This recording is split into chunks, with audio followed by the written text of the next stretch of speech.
ஏ கடவுளே, 5000 ரூபாய்க்கு அப்படி எந்த ஊருக்கு கூட்டு போறாள்வ? 5 ஊரை சுத்தி காட்டுவாங்களாமா. என் மாமா என்னைய அனுப்பி விடுமா? முளைச்சி 3 விடல, இவளுக்கு டூரு போடுமா டூரு. எங்கிட்ட தொலைஞ்சு கிழஞ்சு போயிருவ, பேசாம வீட்டுல கடை. இனிமே எங்க கிளாஸ்லயும் கூட்டு போறாங்க. எனக்கு வேற ஊரு, இவளுக்கு வேற ஊரு. அதே மாதிரி எங்களுக்கு வேற வேற நாள் தான் நடக்கு. 2 பேரும் வீட்டுல கடங்க சத்த கட்டாம டூர் அண்ட் டூர் உமார கிட்டக்கு வாங்குற முட்டை மார்க்குக்கு டூர் ஒரு கேடு. உன்னைய விட்டா அவனும் கேட்பான். 2 பேரும் போகக்கூடாது. சத்தம் கட்டாம இருங்க, சீரியல் போடுவான் பார்க்கணும். என்ன பிள்ளைங்களிடம் சண்டை போட்டு கொண்டிருக்கிறாய்? டூரு கூட்டு போற அவளா டூரு, ஒரு ஆளுக்கு 5000.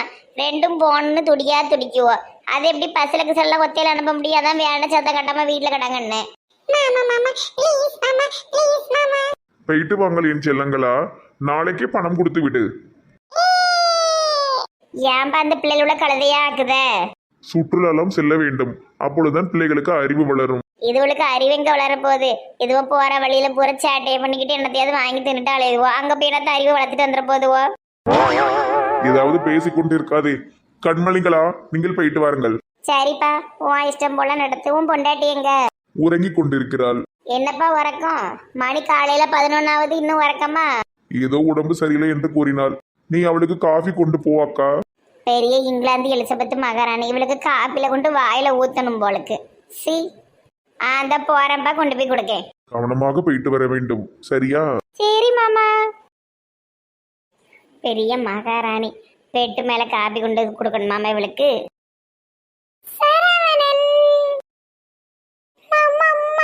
கருமம் கருமம், புருஷனுக்கு அடுத்த பொம்பளைக்கு வித்தியாசம் தெரியலையா? விட்டுட்டி கோடிமி மைனி, நீங்க என்ன பண்றீங்க? என்ன நீ என்ன டீ பண்ணுத? விட்டுட்டி. கோடிமி மைனி சாரி. சாரி போறீன்னு என்ன டீ பண்ணுத நீய? சரவணன் நினைச்சு உங்களை பிடிச்சு இழுத்துட்டேன். நல்லா இழுத்தப்போ உனக்கு காப்பி கொடுக்க சொன்னாதான் கொண்டு வந்தேன். உனக்கு என்ன செய்யுது உடம்புக்கு? ஒரே டயர்டா இருக்கு, தூங்கிட்டே இருக்கணும் போல இருக்கு. என்ன பண்ண? டாக்டரை போய் பார்க்க வேண்டியதானே? சும்மா உறங்கிட்டு கிடக்கிறதுக்கு டாக்டரை போய் பாரு. இந்த காப்பியை குடி.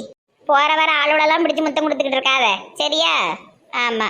திடீர்னு வாட்ச்மேன் நேரம் வந்து என்ன செய்வ? வாட்ச்மேன் எப்படி என் பெட்ரூம்க்கு வருவாங்க? வந்தா நீங்க இல்லைன்னா சரவணன் தானே வரணும். அதெல்லாம் நல்லா பேசு. சை, வாயை போய் நல்லா கழுவணும். வாயை பிடிச்சு கடிச்சு வச்சுட்டு சனியே. கோடிமி மைனி சாரி. உன் மோரப்போ. ஐயோ, ரொம்ப டென்ஷன் ஆயிட்டாங்க போலயே. அக்கா காபி கொடுத்தாயா? கொடுத்தாச்சு. ரப்பி பல் தேய்ச்சிட்டு வரேன். இப்பொழுது எதற்காக பல் தேய்க்கிறாய்? உன் பொண்டாட்டிட்ட போய் கேளு. மூதேவி வாயை பிடிச்சு கடிச்சு வச்சுட்டு. என்ன ஆயிட்டு அக்காவுக்கு? ஆமா, அம்மா எப்பவுமே மெண்டல் மாதிரி தான் ஏதாவது பேசிட்டு இருக்கோம். பெரியவர்களை எப்படி சொல்லக்கூடாது. சரி மாமா, ஆனா அம்மாவை மட்டும் சொல்லுவேன். என்னடி கீதா நடக்கு? என்ன நடக்கு? என்னடி நடக்கு? எதுக்காக உன்னைய அவனுக்கு நான் கல்யாணம் பண்ணி வச்சேன்? எத்த அவர் தான் அந்த பேக்கரியை விட்டுட்டாரு. அந்த கோவத்துல தான் வீட்டை விட்டு அடிச்சு விரட்டி விட்டு பார்த்துக்கிடுங்க. கல்யாணம் ஆளுங்கனவே புள்ளானாலும் பெருசே. மறந்துட்டியாடி? மறந்துட்டியா? யாரெல்லாம் அனாதையா நின்றுகிட்டு இருக்கும்போது பெரிய பெரிய இடங்கள் எல்லாம் இருந்து என் அவனுக்கு பொண்ணு வந்தோம். எதுக்கு உன்னைய கெட்டி வச்சேன்? சொந்தம் விட்டு போயிடக்கூடாது, பிள்ளை அனாதையா நிக்காலேன்னு கெட்டி வச்சனே. என்ன பண்ணிக்கிட்டு இருக்க நீ? ஏத்தோய், பேக்கரியை ஒரு பாட்டி வச்சு கொடுத்தது. அந்த பாட்டி ஏதோ வாங்க வந்திருக்கோம். அந்த நேரம் பார்த்து இவரு அந்த கஞ்சிக்கா கூட கொஞ்சிக்கிட்டு இருந்திருக்காரு. அது பேக்கரியை பிடிங்கிட்டு போயிட்டு நான் என்ன பண்ண கோவத்தில் பேக்கரியோட வா, இல்லைன்னா வீட்டுக்கு வராதுன்னு சொல்லி விரட்டி விட்டேன். சரி, ஏதாவது பண்ணி பேக்கரியை வாங்கிடுவாருன்னு பார்த்தா அவளுக்கு லாட்டரியில் 1 லட்சம் விழுந்திருக்கு போல. அதை எடுத்து பேக்கரியை திருப்பிட்டாரு. அப்போ எனக்கு கோவம் தானத்தை வரும். அவ கூட தனி வீட்டில் இருக்காரு. பாட்டி அவர் தனி வீட்டில் இருக்கிறது உண்மைதான். ஆனால் இவ தான் வேண்டான்னு விரட்டி விட்டா. அவர் எங்கே போவார் சொல்லுங்க? 2 பேர் மேலேயும் தப்பு இருக்குது பார்த்துடுங்க. இவளையும் தப்பு சொல்லலாம், அவரையும் தப்பு சொல்லலாம். 2 பேர் மேலேயும் சரி சமமாக தப்பு இருக்கு. புரியுது. நீ அது கொஞ்சம் சொல்ல மாட்டியா? கூற ஓடி பேசுத. எல்லாம் சொல்லியாச்சு பாட்டி, கேட்கவே மாட்டுக்காவ ஒருத்தரும். மணி, நீ என்னடா உங்க அப்பனுக்கு கல்யாணம் பண்ணி வச்சுக்கிட்டு இருக்கே? கல்யாணம் காலை ஒடிச்சு அடுப்புல வச்சிருவேன். இல்ல பாட்டி, அது சும்மா டிராமா. ஓடி போய் உங்க அப்பனை இப்ப உடனே வர சொல்லு. அவன் 5 நிமிஷத்துல வீட்டுல இருக்கணும்னு சொல்லிவிட்டேன். ஓடு. பிள்ளைகள் முன்னாடி நல்லபடியா இருப்பியன்னு பார்த்தா பிள்ளை முன்னாடி கெட்டு போற மாதிரி நடந்துகிட்டு இருக்கியே 2 பேரும். இதை பார்த்து அவன் எங்கிட்டு படிக்கிறது, எங்கிட்டு பள்ளிக்கூடம் போறது, எங்கிட்டு சாப்பிடுறது, சோறு கறி ஆக்க மாட்டேங்கியா, பண்ண குடிக்கியா? எனக்கு எல்லாம் தெரியும். ஊர்ல இல்லைன்னு தான் பாரு, எல்லா விஷயமும் தெரியும் எனக்கு. போ அப்படி சோறாக்கு. எனக்கு ஜுவிக்கில் ஆர்டர் போட்டு தம்போம், நாளைக்கு சோறு பொங்குதேன். சுகியாவது சகியாவது ஓடு ஓடு ஓடு. இது யாரு கூப்பிட்டா? சோறு வை, குழம்பு வைன்னு சாவடிக்கும். நீ ஆமா நின்றுட்டு இருக்க, உட்காரு. பாட்டியோ, நான் இங்கே வந்து 3 மாதத்துக்கு மேலே ஆயிட்டு. இதுக்கு மேலே இங்கே இருந்தால் சரிப்பட்டு வராது. உங்கள் குடும்பத்தில் ஏகப்பட்ட பிரச்சனை இருக்குது. நான் கிளம்புதேன். ஆமா அதுவும் சரிதான். எத்தனை மாசம் இங்கேயே உட்காந்துக்கிட்டு இருக்க முடியும்? சரி சரி, நீ உன் வேலையை போய் பாரு. ஏம்மா கூப்பிட்டு விட்டியா? பெட்டி பிடிக்கலாம் தூக்கிட்டு மறுவாதி அங்க உட்காந்துரு. நான் இன்னும் இங்கதான் இருப்பேன், எங்கும் போறதா இல்ல. வயக்காட்டெல்லாம் பாக்குறதுக்கு ஆள் இருக்கு. மறுவாதியா இரு. அந்த ஒரு பிள்ளை இருக்காளா, அவளை பேக்கரியில இருந்து துரத்தி விடு. துரத்தி விடுவாங்க. அவட்ட 1.5 லட்சம் ரூபா வாங்கியிருக்கேன். சொல்ல போனா பேக்கரி அவளோடது. பேக்கரியே வேண்டாம். பேக்கரியே யார் கையாவது கொடுத்துட்டு பேசாம பெயிண்ட் அடிக்க போ. நல்ல கதையா இருக்க. கஷ்டப்பாடு பட்டு பேக்கரி வச்சு கொடுத்தா பெயிண்ட் அடிக்க போக சொல்லுதுங்க. பெயிண்ட் அடிக்கிற இடத்துல விழுந்துட்டாரு, 1 மாசம் படுத்த படுக்கையா கிடந்தாரு, எல்லாம் மறந்து போச்சா உங்களுக்கு? அது அவ கொடுத்த 1 லட்சம் ரூபாயில பேக்கரி வச்சிருக்கான். அவ கூட மறுபடியும் விட போறியாக்கும்? அவ கடையில வேலை தானே பக்கா. அவளை மாதிரி கம்மியான சம்பளத்துல யாரும் வேலைக்கு வர மாட்டாங்க. அவ பாட்டுக்கு இருக்கட்டும், இவரை இங்க ஒழுங்கா அங்க இருக்க சொல்லுங்க. எனக்கு இது சரியா படல. என்னமோ பண்ணுங்க, போச்சு வாருங்க. கேள பேக்கரிக்கு போ. அந்த பிள்ளைய அந்த வீட்டுல தனியா இருக்க சொல்லு. இங்கெல்லாம் வரப்படாது. சரிம்மா. பேக்கரிக்கு போகணும், அவ வீட்டுக்கு இல்லை. சாந்திரா, நீ எங்க போற? நீ போமா. 3 மாசம் உன் கூட உட்கார்ந்தாச்சு. அவ வேலையை அவ பாக்கட்டும், உன்னைய நான் கவனிச்சுக்கிறேன். என் ஃப்ரெண்டை விரட்டி விட்டுட்டு என் புருஷனை பெயிண்ட் அடிக்க போக சொல்லுது. இது எதுக்கு தான் வந்தது? எரிச்சலா இருக்கு. அதாவது ஆள் வந்தாதான் வேலை நடக்கும் போல தெரியுது. பாட்டி, எனக்கு என்ன வாங்கிட்டு வந்தீங்க? ஈர மண்ணும் காஞ்ச மண்ணும். போய் பாடி. அப்பா அம்மாக்கு கூறு சொல்றதை விட்டுட்டு அப்பா கூட போய் கிடக்கான். கீதாக்கா இல்லாமல் இடமே வெறிச்சுன்னுலாம் இருக்கு. கீதாக்கா நம்ம கூட பேச வருவாவளா மாட்டாவளா? இருட்டி, இப்பதானே அவன் மாமியார் வந்திருக்கு. ஒரு வாரம் போட்டும், எல்லாம் வீடெல்லாம் சரி பண்ணி விட்டுட்டு அப்புறமா வருவா. இருந்தாலும் எல்லாரும் ஒன்றாவே இருந்து பழகிட்டோம்ல அக்கா, அது ஒரு மாதிரி கஷ்டமாக இருக்குது. சான்ஸ்ராணி, நீ அங்கிருந்து வந்துட்டியோட்டி. யார் வீட்டுக்கு போற? எங்க வீட்டுக்கு வரியா? மண்டைய பிச்சிருவேன். நீ இது வரைக்கும் எங்க வீட்டுக்கு வந்ததே இல்லை. ஒழுங்கா என் வீட்டுக்கு வா. எனக்கே ஒரே குழப்பமாக இருக்குது. யார் வீட்டுக்கு போவேன்னு. பேசாமல் நெட்டவெளி வீட்டுக்கு போயிட்டா. என் மொட்டைச்செல்லாம் அங்கே தான் இருக்குது. ஏன்டி எங்க வீட்டுக்கெல்லாம் வர்றதுக்கு இஷ்டம் இல்லையாட்டி? ஏன் இழிச்சக்கா? அப்பெல்லாம் ஒன்றும் இல்லை இழிச்சக்கா. நீயே புதுசாக கல்யாணம் ஆனவ, உன் புருஷனும் நீயும் பேசி வச்சு இருப்பிய. நான் அங்கேருந்து என்ன செய்ய? உனக்கு எது ஓவரா தெரியல. நாங்க வயசான காலத்துல ஒரு துணை வேணும்னு கல்யாணம் பண்ணியிருக்கோம். இவளை எப்படி பேசுதான்னு. இளிச்சக்க வீட்டுக்கு போறியாட்டி? அங்கே ஒரு தாத்தா கிடக்காரு, மெண்டல் தாத்தா. அது போக மொட்டை மேனேஜர் 2 பேர் தான் இருக்கு. அவள் வேற யாருமே இல்லை. ரொம்ப போர் அடிக்கும். 1 வாரம் வா. போர் அடிச்சதுன்னா நெட்டவெளி வீட்டுக்கே பேரு. சரியா? சரிக்கா. ஏஞ்சல் வந்திருக்கேன். வேற நாங்கள் என்ன ஊஞ்சலாக வந்திருக்குன்னு சொன்னோம். ஏஞ்சல் தான் தெரிய மாட்டி. எல்லாரும் உடனே எந்திரிங்க. நம்மளுடைய ஃப்ரூட் ஷாப்பு ரெடி ஆயிட்டு இன்னும் கொஞ்சம் தான் வேலை இருக்கு. அடுத்த வாரம் ஆரம்பிச்சிடலாம். வாங்க பார்க்க வாங்க. ஏதாட்டும் வேலை இருந்ததுன்னா சொல்லுங்க, மாத்திடுவோம். எதுக்குமா வீணா செலவு போட்டு பண்ணிட்டு கிடக்க? எங்க எல்லார்ட்டையும் நீ காசு வாங்கணும்னு சொல்லிட்டு எவ்வளவு ஆச்சு அதெல்லாம் ஆளுக்கு சரிசமமா கொடுத்துருவோம். அதெல்லாம் அப்புறம் பார்த்துக்கலாம். பக்கத்தில் ஆண்டி வாங்க. ஹை ஃப்ரூட் ஷாப்பு, நல்ல ஜூஸ் குடிக்கலாம், வாங்க போவோம். நெட்ட மாடை எல்லாத்தையும் குடிச்சு காலி பண்ணிடும் போலயே. மாடு கலதினி தெரிய உரிகிற மாதிரிலாம் உரிவா. ஆமாம், நீ ரொம்ப கொஞ்சமாக குடிப்ப பாட்டி. எப்படி இருக்கு நம்ம ஃப்ரூட் ஷாப்?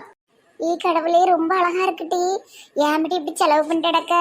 எப்படி ஒரே டெக்கரேஷன் லைட்டுன்னு ஜம்முன்னு இருக்க. என்ன அழகா இருக்கு எம்மாடி. இப்படிதான் செஞ்சாலும் ஏஞ்சலு. அட்ராக்டிவா இருந்தாதான் எல்லாரும் வருவாங்க. சின்ன பிள்ளைங்கள சீக்கிரமா அட்ராக்ட் பண்ணணும். அது மட்டும் இல்லாம சின்ன பிள்ளைங்களுக்கு இந்த மாதிரி ஃப்ரூட் ஜூஸ் கொடுக்கறது ரொம்ப நல்லது. பேக்கெட்ல அடைச்சு கொடுக்குற ஜூஸ் கொடுக்கறத விட இதுதான் நல்லது, உடம்புக்கும் சத்து. இது போக நம்ம ஸ்விக்கி சொமாட்டோலையும் போட்டு வைக்கணும். ஜூஸு ஃப்ரூட்ஸு எல்லாமே வாங்குற மாதிரி. அப்பதான் நமக்கு நிறைய பணம் கிடைக்கும். என்னெல்லாம சொல்லுதிய கேட்க நல்லதா இருக்கட்டி ஓடுமா? கண்டிப்பா ஓடும். இதோ இங்க 2-3 சேர்ஸ் போட்டு காலேஜ் முடிச்சு வர பிள்ளைங்க, வேலைக்கு போயிட்டு வரவங்களாம் உட்காந்து குடிக்கிற மாதிரி பண்ணணும். அது போக உள்ளேயும் ஒரு ரூம் இருக்கு, அங்கேயும் எல்லாரும் உட்காந்து குடிக்கிற மாதிரி பண்ணியிருக்கேன். ஃபேமிலியா வரவங்க உள்ள உட்காருவாங்க, ஃப்ரெண்ட்ஸோட வரவங்க வெளியே இருப்பாங்க. அந்த ரூம் ரெடி ஆகிக்கிட்டு இருக்கு. ஏஞ்சலு, என் கடை சோரி மாதிரி இருந்தது, இப்ப நீ சூப்பர் கடையாக்கிட்டடி. உன்னுடைய அறிவு. உனக்கு இந்த மாதிரி யார் சொல்லி கொடுத்தா? நானே யோசிச்சேன். சூப்பர் டி. அப்போ என்னைக்கு கடையை திறக்க போகிறோம்? இன்னும் 1 வீக்ல திறந்துடலாம். அப்போ இந்த பழங்கள் அது வரைக்கும் இங்கே நாரிட்டா கிடக்கும். இல்ல இல்ல, இங்க ஒரு பையனை வேலைக்கு வச்சிருக்கேன். இப்ப அந்த பையன் வித்துட்டு இருப்பான். அதுக்கப்புறமா நம்ம தான் இதை பாத்துக்க போறோம். சூப்பர் டி, என் அறிவு தங்கம். தேங்க்யூ இழுச்சி சித்தி. அறிவான பிள்ளை. சரி வாங்க போவோம். கீதாக்கா தான் பாவம், நம்ம கூட பழக்கடைக்கு வரமாட்டாவ. பேக்கரியில் போய் உட்கார வச்சிரும் அந்த கிளவி. நீயா ஏதாவது ரோசனை பண்ணாத, அதெல்லாம் வருவா வருவா. இப்ப எங்கேயும் ஓடிடுறாத, அப்படியே என் வீட்டுக்கு வா. விடமாட்ட போலையே. நம்ம வீட்டுக்கு யார் வந்திருக்கா பாருங்க. யார் இழிச்சமேனி? நான் தான் வந்திருக்கேன்.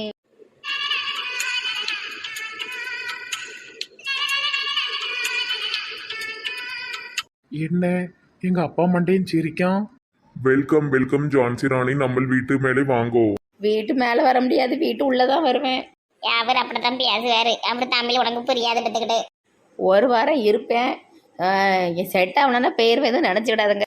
அதெல்லாம் செட் ஆயிரும். இந்த வீட்டில் ஒரு பாப்பா கிடக்கு, அதையும் சேர்த்து வளர்த்து விட்டீங்கன்னா உங்களுக்கு புண்ணியமா போகும். அது சரி அது சரி, அது உன் பாப்பா தானே. ஏன் அவன் பாவண்டி, உன் புருஷன் கூட போய் வாழு. மெண்டல் கணக்கா மரத்து மேலே கிடந்தா அழுதுட்டு இருக்கான். அவன் பிள்ளைய எப்படி பிடிக்கிட்டு வந்த?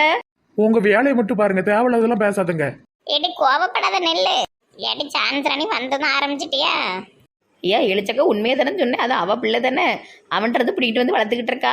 அவன் பாவம் மெண்டல் கணக்கு அலைஞ்சிக்கிட்டு இருக்கான். பாவம் பிள்ளையை பிரிக்கலாமாக்கா அடுத்தவங்கிட்ட இருந்து? எவ்வளோ பெரிய பாவம். ஏடி இப்பதானே வந்து நிக்க, எடுத்த உடனே பட்டு பட்டுன்னு போட்டு உடைக்காத, பொறுமையா பேசுவோம். ஆஹா, வா வீட்டில் ரொம்ப நாள் கதை ஓடாது போலையே. அவள் இப்படிலாம் மூஞ்ச காட்டிட்டு ஓடதா? நிம்மல் ஒன்றும் ஃபீல் பண்ண வேண்டாம், அவங்க கொஞ்சம் கோபம் படுவாங்க. கனகா கனகா கனகா. ஏ கிழவா விடு என்னைய. ஏ கிழவா விடு. வண்டு முருக மாமா, யார் அந்த கனகா? 20 வயசுல நாங்க காதலிச்சோம் கனகா. என் மெண்டல் தாத்தா விடு என்னைய. ஏன் அவளை விடுங்க. ஏன் வண்டு முருகன் மாமா, கனகாவுல கனகாவுல பேத்தி மாதிரி இருக்க. கனகாவுக்கு போன காட்டுவே உட்காருங்க. கனகா வந்துட்டா கனகா. ஏன் இழிச்சக்க இது செட் ஆகுது போலையே. அவன் என்னடானா கோபப்படுதா இந்த கிழமை கணக்கா கணக்கான கெட்டி பிடிக்கான்னு. ஏன் ஆத்தே இந்த வீட்டில் இருந்தால் எனக்கு ஆபத்து போலையே. நிம்மல் ரொம்ப பயப்பட வேண்டாம், நிம்மல் தாராளமா நம்ம வீட்டு மேலே இருக்கலாம்.